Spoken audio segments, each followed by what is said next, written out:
Syria's forefront war and the unprecedented chaos it has created. Syrian President Bashar Assad and his allies push toward final victory and the fight against the Islamic State group draws to an end. New fronts have opened up, threatening an even broader confrontation among regional and world powers. While large areas of the country have stabilized, giving the impression of a war that is winding down, violence has exploded in other areas with renewed ferocity, killing and injuring hundreds of people in a new and unpredictable spiral of bloodshed. The United States, Israel and Turkey all have deepened their involvement, seeking to protect their interests in the new Syria order.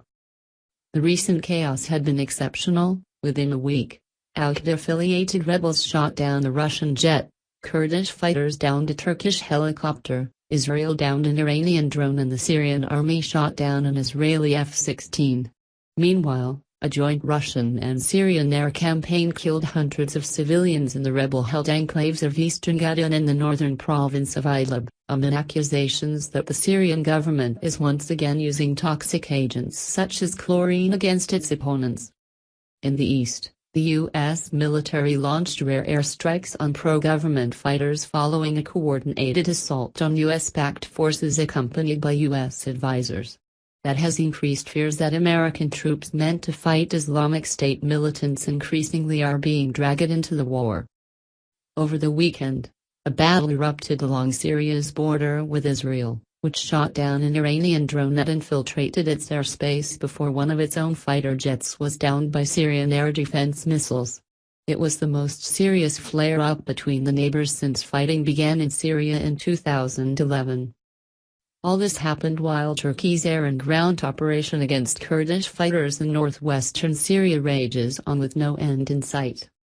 The specter of the world's worst civil war in decades is becoming demonstrably worse by the week, and even more complicated by the actions of outside forces, creating a perfect storm of chaos and suffering in Syria, the Sufyan Center said in an analysis of the situation. Here is a look at some of the new and old fronts in Syria's war. Turkey's war on the Kurds. Turkey opened a new front in Syria's nearly 7-year-old war on January 20, launching an offensive against the U.S.-backed Syrian Kurdish militia in the northwestern enclave of Afrin. It is the latest effort by Turkey to limit Kurdish expansion along its border with Syria and aims to drive out the militia known as the People's Protection Units, or YPG, which Turkey considers to be a terrorist organization. The Turkish campaign has strained relations between NATO allies Ankara and Washington, which has partnered with the Syrian Kurds in the fight against the Islamic State group. Turkey's president is threatening to expand the offensive east, toward the town of Manbij, where U.S. troops maintain bases, while U.S. officials accuse Turkey of hampering the fight against IS with its Afrin operation. Residents speak of a rapidly worsening humanitarian situation, adding that medical supplies are running low. The Syrian Observatory for Human Rights says around 80 civilians have been killed so far, along with more than 160 Kurdish fighters. Turkey says it has lost 31 soldiers in the slow-moving offensive. Assad's war on the rebels. The Syrian government and its ally, Russia, have in the past 2 weeks dramatically escalated attacks on two of the largest and most important remaining opposition-held areas, in Idlib province in northwestern Syria and on eastern Ghouta, a besieged area near the capital of Damascus. The sprawling region, where rebels launch rockets on Damascus, has been a particular thorn in the government's side for years, and Assad appears determined to recapture it at all costs. The recent violence has left hundreds dead and wounded amid relentless airstrikes that have transformed the besieged area into a death trap. In Idlib, the bombardment has hit hospitals and created yet another wave of displaced civilians. UN High Commissioner for Human Rights Zeid al-Hussein called on Saturday for urgent international action, saying the past week in Syria has been one of the bloodiest periods of the entire conflict. The commissioner said the no-holds-barred nature of the assault included attacks on 9 medical facilities and the death of 277 civilians between February 4 and February 9 in both Idlib and eastern Ghouta. There are also reports of the government using toxic agents in residential areas. In eastern Ghouta, Nearly 400,000 residents are trapped by the violence and a tightening government siege. At least 2 million people live in Idlib, the largest area controlled by the opposition. Israel's war on Iran. The downing of an Israeli fighter jet this weekend by Syrian air defenses suggests yet another frontier in the conflict is opening up, risking a wider and possibly regional conflagration. Israel, which has struck targets inside Syria more than 100 times in the course of Syria's war, with raids often launched from neighboring Lebanon's airspace, has been warning of an Iranian buildup in Syria for months, vowing to prevent Iran from building bases near its border. On Saturday, Israel's military said it shot down an Iranian drone that took off from a base in Syria and infiltrated Israeli airspace.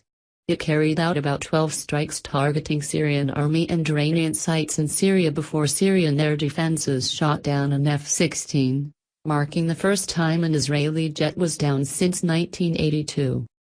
According to the Syrian government and its allies, the downing of the Israeli jet signals new rules of engagement in Syria, following more than 100 Israeli strikes that went without any retaliation. The new phase in the Syrian conflict makes the anti-ISIS war look like a stroll in the park. This has the potential to turn into a regional war, said Baal Saab, an expert at the Washington-based Middle East Institute. ISIS is an alternative acronym for the Islamic State group. U.S. war on ISIS. The U.S. policy in Syria has always been vague and often inconsistent.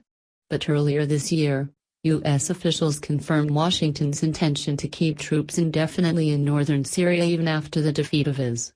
The U.S. says it seeks to prevent IS resurgence as well as to counter Iranian influence in Syria. But as IS shrinks, the estimated 2,000 U.S. troops stationed in Syria find themselves caught in a highly unpredictable and shifting battlefield, as demonstrated by an unexpected attack by pro-Assad fighters on U.S.-backed forces who were accompanied by U.S. advisors in Deir el-Zor. The U.S. responded with a deadly barrage of bombs and artillery that U.S. officials say killed about 100 of the attackers. Russian news reports said Tuesday that an unknown number of private military contractors from Russia were among the dead, illustrating the risks foreign forces face on Syria's crowded battlefields. Many of the U.S. troops in Syria are operating with local, Kurdish-dominated allies known as the Syrian Democratic Forces, in the eastern oil-producing Deir el-Zor region along the Euphrates River. The area had been a stronghold of IS militants until late last year. But they are competing for control of Deir el-Zor with Russian-backed Syrian troops that are reinforced by Iranian-supported militias. Keeping U.S. forces in areas that Assad's government hopes to reclaim inherently increases the probability of more clashes. On Tuesday, Russia's foreign minister accused the U.S. of trying to create a quasi-state in eastern Syria,